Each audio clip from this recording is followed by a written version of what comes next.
झालं नाही म्हणून मी आली तर हे कुठं आहे तुम्हाला प्रश्न पडला असेल तर हे लातूर मध्ये आहे हो, आपल्या लातूर मध्ये ही आहे एंट्री,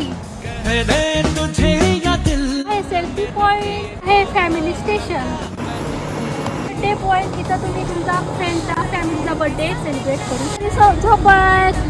मला तर खूप मस्त वाटतंय, तुम्ही पण या आणि आहे दोस्तो कपल फ्रेंडली कॉफी पॉइंट. इथं तुम्हाला कोणी डिस्टर्ब करणार नाही दोस्तो. हा आहे दुसरा सेल्फी पॉइंट, इथं तुम्ही उडू शकता.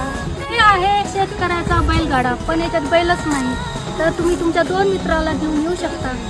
हे दुसरा झोपाळा एकदम मजेदार, आणि इथं तुमच्या पार्टनर सोबत पण आहे दोस्तो. तुम्ही फक्त व्हिडिओ बघता, येऊन कधी भेटायचं ना कपल सोबत तुमच्या आणि फ्रेंड सोबत.